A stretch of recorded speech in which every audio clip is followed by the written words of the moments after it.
ఇప్పుడు నాకొక డౌట్ అండి.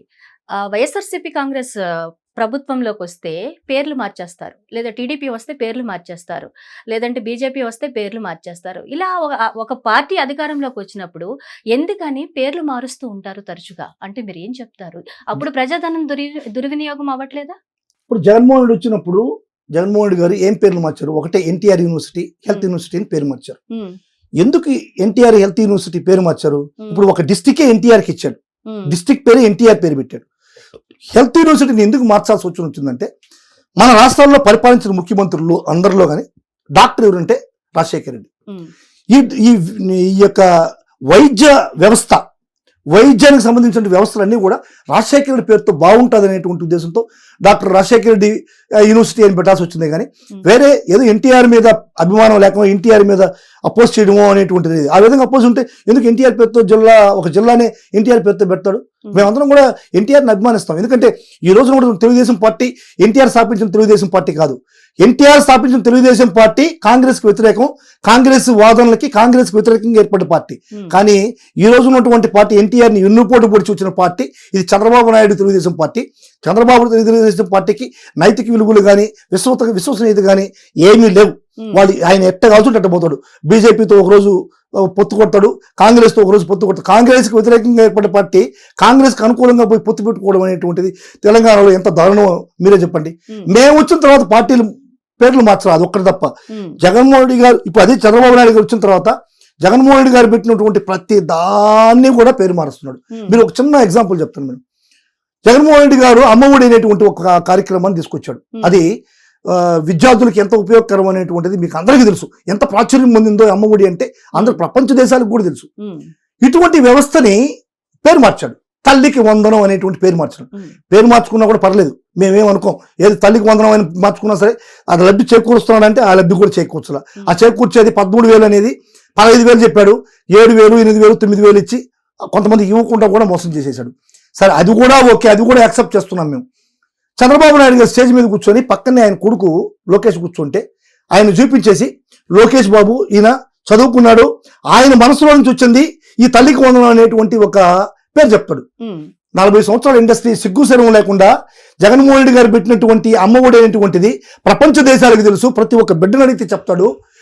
అటువంటి కార్యక్రమాన్ని పేరు మార్చి నీ కొడుకు మనసులో మైండ్లో నుంచి వచ్చిందని చెప్పడానికి చంద్రబాబు నాయుడికి సిగ్గుశరం లేదు. కేంద్ర ప్రభుత్వం ప్రవేశపెట్టిన పథకాలనే రాష్ట్ర ప్రభుత్వాలు పేర్లు మార్చి వాడుకుంటున్నాయని బీజేపీ అంటుంది. దీని గురించి ఏం మాట్లాడు? చంద్రబాబు నాయుడు అడిగారు. మేము ఎప్పుడు పేరు మార్చలేదు. మేము జగన్మోహన్ రెడ్డి గారు ఎప్పుడు కానీ మేము జగన్మోహన్ రెడ్డి గారి ఫెయిల్యూర్ ఏం తెలుసా?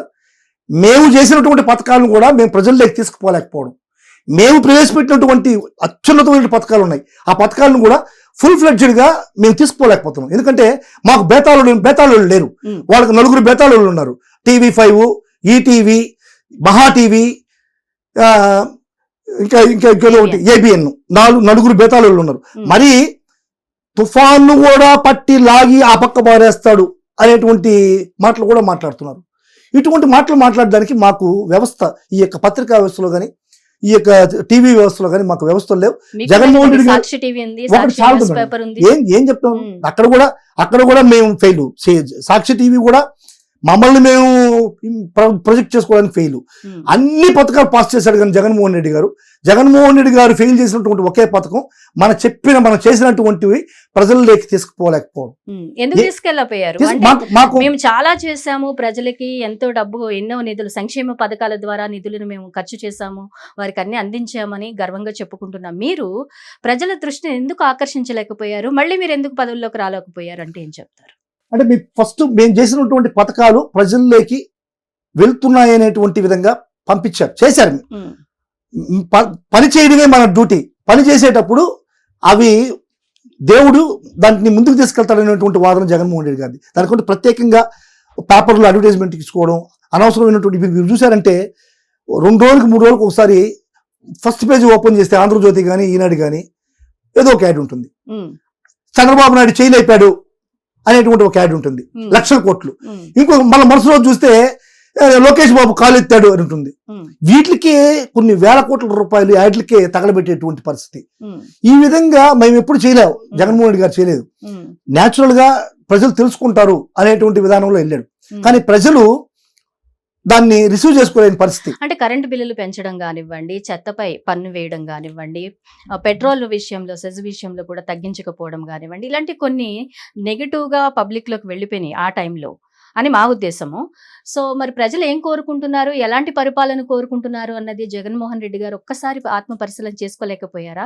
చుట్టుపక్కల ఉన్న వాళ్ళ వల్లే ఆయన ఓటమి పాలయ్యారా? ఎందుకు ఆత్మ పరిశీలన చేసుకోలేదు వైఎస్ఆర్సీపీ? జగన్మోహన్ రెడ్డి గారి పాలనని ఎవ్వరూ తప్పుపట్టేదానికి అసలుకి ఒక్క పాయింట్లో కూడా తప్పుపట్టేటువంటి అవకాశం లేదు. మీరు జగన్మోహన్ రెడ్డి గారి పాలనలో ఇచ్చినటువంటి సంక్షేమ పథకాలు నేను సవాలు విసురుతున్నా. తెలుగుదేశం పార్టీలు కావచ్చు, బీజేపీ కావచ్చు, అదేవిధంగా జనసేన పార్టీ వాళ్ళకి కావచ్చు, వైసీపీ వాళ్ళకి కూడా సవాలు విసురుతున్నా. జగన్మోహన్ రెడ్డి గారు ప్రవేశపెట్టి ఇప్పుడు కొనసాగించినటువంటి పథకాలని ఎవరైనా సరే ఒక్క పథకం వదలకుండా కానీ పేర్లు చెప్పగలిగితే నేను రాజకీయ సన్యాసం చేస్తా. అంటే ఏ ఒక్కరు కూడా జగన్మోహన్ రెడ్డి ప్రవేశపెట్టిన పథకాలను పూర్తిగా చెప్పలేదు. ప్రపంచంలో ఉన్నటువంటి ఏ రాజకీయ నాయకుడికైనా సవాలు విసురుతా. అన్ని పథకాలు జగన్మోహన్ రెడ్డి గారు ప్రవేశపెట్టి ఫెయిల్యూర్ కారణం ఏంటంటే ఏమరపాటు. మేము ఇచ్చాం, తిరిగి మనకు ఓటేస్తారు. జగన్మోహన్ రెడ్డి గారు అదే స్టేట్మెంటే చేశాడు. నేను మంచి చేశానంటేనే మీరు ఓటేయండి అని చెప్పి ఒక నినాదంతో వెళ్ళాం శబ్దం సభలకంతా కూడా. ఇక్కడ మెయిన్ గా ఫెయిల్యూరు లోకల్ నాయకత్వంలో ఉండేటువంటి ఫెయిల్యూర్. జగన్మోహన్ రెడ్డి గారికి ఆ విషయం అవగాహన చేసుకోలేకపోయారు. ప్రతి నియోజకవర్గంలో కూడా ఈ నియోజకవర్గంలో ఉన్నటువంటి క్యాండిడేట్స్ యొక్క పనితీరు, వాళ్ళ ప్రవర్తన, వాళ్ళు జనాల్లో ఉండేటువంటి మింగిలేటువంటి విధానాల్లో లోపభూయిష్టం వల్ల ఈ ఫెయిల్యూర్ జరిగింది. ఇంకా దీని ఫెయిల్యూర్కి అది 1% అయితే 1 or 2% అయితే మిగతా 90% ఈవీఎంల మెయింటెనెన్స్, ఈవీఎంల పోల్ మేనేజ్మెంట్ లో బీజేపీ సెంట్రల్ గవర్నమెంట్ లో ఉండడం వల్ల పోల్ మేనేజ్మెంట్ టీడీపీకి చాలా అనుకూలంగా ఉంది. అదేవిధంగా ఈవీఎంల్లో కూడా చాలా అవకతవకలు జరిగాయి. మీకు ఈవీఎంలో అవకతవకలు జరిగినాయని చెప్పి చాలా సోషల్ మీడియాలో కానీ నాయకులు కానీ సెంట్రల్లో లీడర్స్ కానీ అందరూ కూడా చెప్తున్నారు. మీరు బాగా గమనిస్తే ఈరోజు 40 లక్షల ఓట్లు లెక్కింపులో ఎక్కువ వచ్చాయి. పోలిన ఓట్లకి లెక్కించిన ఓటుకి 40 లక్షల ఓట్లు, 49 లక్షల ఓట్లు ఎక్కువ వచ్చాయి. అంటే 49 లక్షల ఓట్లు అనేది it's not a small figure. ఇంచుమించుగా 12.54%, 1 or 2%కే రాజ్యాలు కూలిపోతాయి. అటువంటిది 12.54% ఓట్ల లెక్కింపులో ఎక్కువ ఓట్లు రావడం అనేటువంటిది రాజ్యాంగబద్ధమే కాదు. అదేమని ప్రశ్నిస్తే కోర్టులు కూడా ఏం చేశాయి, ఎలక్షన్ కమిషన్ అది ఇండిపెండెంట్ కాబట్టి వాళ్ళ దగ్గరే పోయి మీరు అప్పీల్ చేసుకోండి అంటాడు. దొంగ దగ్గరే మనం అప్పీల్ చేస్తే మనం ఏం చెప్తాడు, దొంగ పట్టుకుంటాడా? ఆయన్ని ప్రతి రాష్ట్రంలో ఎన్నికల తదనంతరం ఈ ఫలితాలు విడుదలైనప్పుడు మొట్టమొదట వినిపించేటువంటి ఆరోపణ ఏదైనా ఉందంటే ఇదే, ఈవీఎంలు సరిగా పనిచేయలేదు, ట్యాంపరింగ్ జరిగినాయి, అది ఇదని అంటూ ఉంటారు. అన్ని రాష్ట్రాల్లో ఇది మనం తరచుగా వింటూ ఉంటాము. ఎందుకని దీని మీద ఒక యాక్ట్ తీసుకోలేకపోతున్నారు? ఏదని అది కేంద్ర ప్రభుత్వం తీసుకోవాలి, కేంద్ర ప్రభుత్వంలో ఉన్నటువంటి నాయకులు తీసుకోవాలి. ఈవీఎంలు ఈజీగా ట్యాంపర్ చేయొచ్చు అని చెప్పి మన వాళ్ళు ఎలన్ మస్క్ కూడా చెప్పాడు. ఎలన్ మస్క్ స్వయంగా అంత పెద్ద మేధావి చెప్పాడు ఈవీఎంలు ట్యాంపరింగ్ ఈజీగా చేయొచ్చు అని చెప్పి. బ్యాలెట్ పేపర్స్ ఉన్నప్పుడే కరెక్ట్ గా ఫలితాలు వచ్చాయి. బ్యాలెట్ పేపర్స్ కరెక్ట్, బ్యాలెటే ముద్దు. ఇప్పుడు ఈవెన్ అభివృద్ధి చెందిన దేశాల్లో కూడా, అమెరికా లాంటి అభివృద్ధి చెందిన దేశాల్లో కూడా బ్యాలెట్ విధానాన్ని ఈరోజు ఇంప్లిమెంట్ చేస్తున్నారు. మళ్ళీ ఇండియాలో కూడా సేమ్ ఇంప్లిమెంట్ చేయాలి అంటే ఎలాంటి మార్పు వస్తే బాగుంటుంది? ఎవరి దగ్గర నుంచి మార్పు రావాలి? కేంద్ర ప్రభుత్వమే తీసుకోవాలి మార్పు. దాంట్లో ఈవీఎంలు మెయింటైన్ చేస్తే ఖచ్చితంగా నిజాలు ఏ ఒక్క వ్యక్తి అయినా సరే తన ఐడియాని కరెక్ట్ గా ఇంప్లిమెంట్ చేస్తాడు. మరి అన్ని పార్టీలు కలిసి కేంద్రం దృష్టికి ఈ ప్రతిపాదన తీసుకెళ్ళచ్చు కదా. మా వైఎస్ఆర్సీపీ అయితే మాత్రం మీ ఈవీఎంలను వ్యతిరేకిస్తున్నాం. ఖచ్చితంగా బ్యాలెట్ విధానం వస్తే నిజమైనటువంటి ఓటర్ యొక్క ఓటు విలువ ముందుకుంటుంది అనేటువంటిది మా వాదన. హిట్ టీవీ యాప్, ఇందులో short news, live news, entertainment shows, movies, digital magazines తో పాటు మీ జిల్లా వార్తలను కూడా ఫ్రీగా చూడొచ్చు.